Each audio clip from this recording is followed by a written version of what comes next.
Good morning and welcome to the Blytheweigh Mining Show on Core London TV. I'm Bonnie Hughes, Business Development Manager for Royal Haskoning DHV in the mining group. Today our special guest is Colin Patterson. He is CEO of Bluebird Merchant Ventures. They are first movers and shakers in South Korea. They are attempting to reopen the second largest mine in Korea, and yesterday they just announced that they've acquired another project in Korea. Thank you for joining us, Colin. Please tell us why South Korea. Well, South Korea is a forgotten gem. When they went through their development phase back in the 70s, they made a conscious decision to stop all sorts of mining and primary produce type projects. And as a result, mines shut down everywhere and they all went into high tech, and we all know how successful they've been in that. So if you look around Asia, where we focus, Korea is about the only place left that hasn't really been properly explored, properly mined, and yet they have mines that were shut down when the price was $40 a ton, $40 an ounce, my apologies, a lot of the ore is still there. Some of these mines were not shut down systematically, such as the Gubong mine, which we believe is our company maker. And we believe it's got thousands and millions of tons of ore that was broken and or left in remnants, or even virgin ore bodies that have been unmined. Because at the time it was just too low grade. So to them at the time, 5 or 6 grams a ton was just too low. We're not interested in that. To us, that's big money. Oh yeah, 5 to 6 grams a ton these days is difficult to find. So how many of these closed down mines are there in South Korea? It's reported there's something like 1,400 closed down mines in South Korea. Obviously small mines, but the ones that we've focused on are the bigger ones, obviously. So your group collectively has over 200 years of experience. Obviously, you're not that age. But what have you done in the past that has given you the experience to realize the potential of Gabon? Well, I represent at least 40 of those, yes. So, our group is about 8 strong, and we've been around for a long, long time, doing this type of work for many, many years in different countries: South Africa, Australia, Papua New Guinea, Malaysia, Vietnam, and the Philippines. And we've been successful, touch wood, in every single one that we've done. So we look for mines that have been either badly run by previous management or have been shut down, and we go in and reopen them.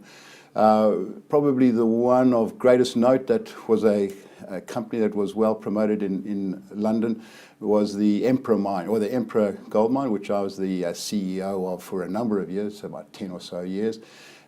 My good friend Charlie Barkley was the general manager, and he's of course heading up the guys in South Korea at the moment, along with many of the other people that we've accumulated along the way.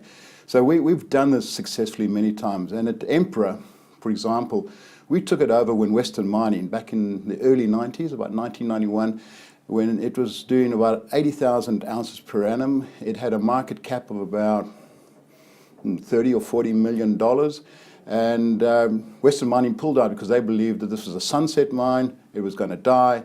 And when we took it over, within 2 or 3 years, we were producing 140,000 ounces. The share price was around about $380 million.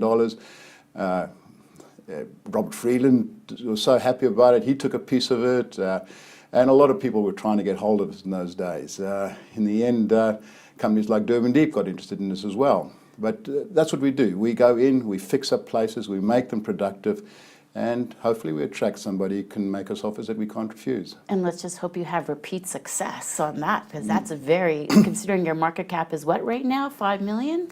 Our market cap, 6 million yesterday. 6 million. Yep, oh yes, because you went up yesterday on the announcement that you just acquired the Kochang. I want to call it Kaching, but Kaching.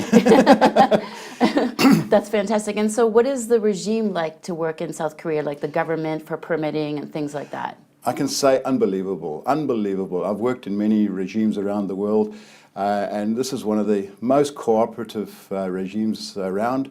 We've actually just recently, in the last 2 or 3 days, been approached by the local mayor of the county, and he's said to us, we want you to apply for the development permit. And we said, oh, it's a little bit early now. Well, give us a few more months. And he's not, no, I want you to do it now, and I'm insisting that you start the application, which takes about 3 months to get a permit to develop. You don't get that anywhere else in the world. It's an unbelievable setup. There's no royalties, for example. Miraco is a company that is charged by the government. It's a quasi-government company that looks after the environment, and they look at old mines and they rehabilitate old mines of the past.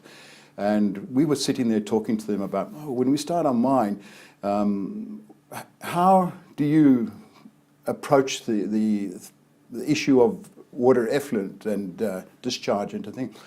And they said, oh, we will do our best to help you. And I said, well, if we put a wetland there and it costs us $1 million to put a wetland to prevent the high metals getting into the water stream, oh, we'll pay 80% of that.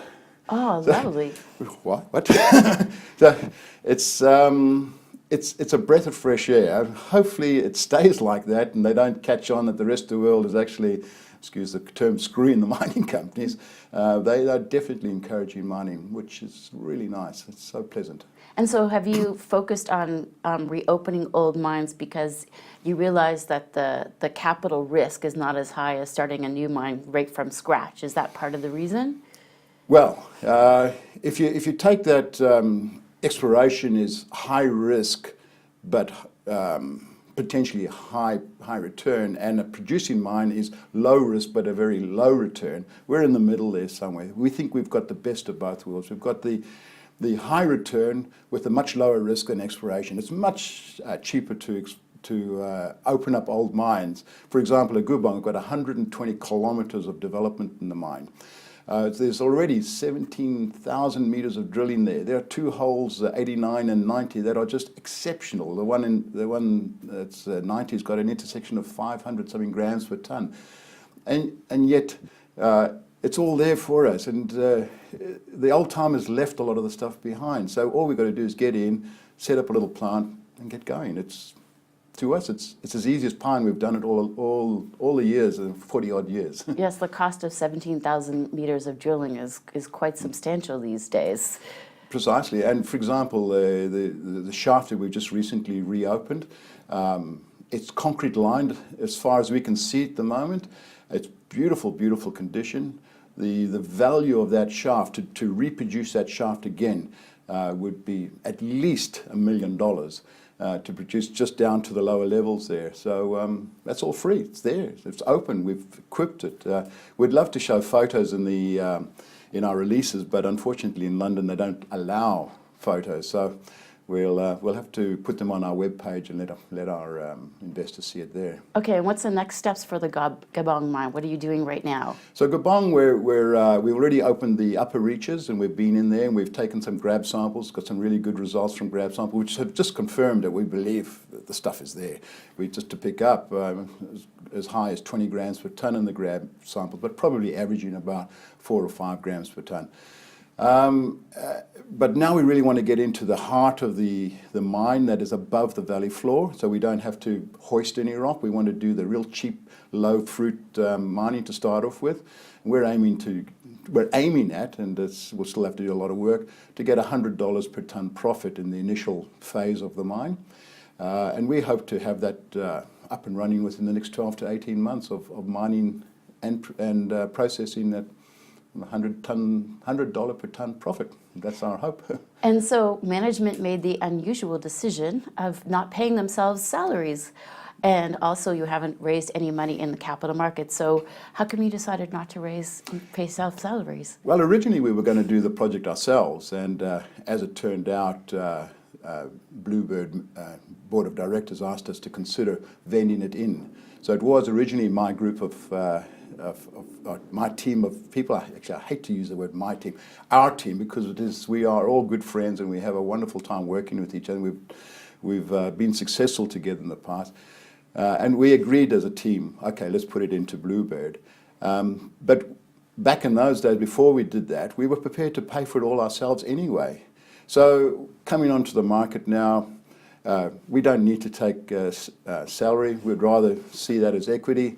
we don't need to accept outrageous discounts to the market for raising money. I myself personally have put in a fairly large facility to the company that if it needs money, it's there, and it'll continue to do that until the market realizes that this is a company that's going places. And as with this new acquisition that we have, or deal that we have with Southern Gold, and I've got to say, Southern Gold is a magnificent partner. And if you're in Australia, have a look at that, because that's really a good stock to look at. We want to be the preeminent developer of gold projects in South Korea. Southern Gold want to be the preeminent explorer in South Korea. So we work very well together. Well, great to see you. Thank you very much for joining us on the Blytheweigh Morning Show. And I look forward to hearing and watching your news flow and watching your share price go up very soon, hopefully. Thank you for joining us, and I look forward to seeing you all next time. Excellent. Thanks a lot, Bonnie.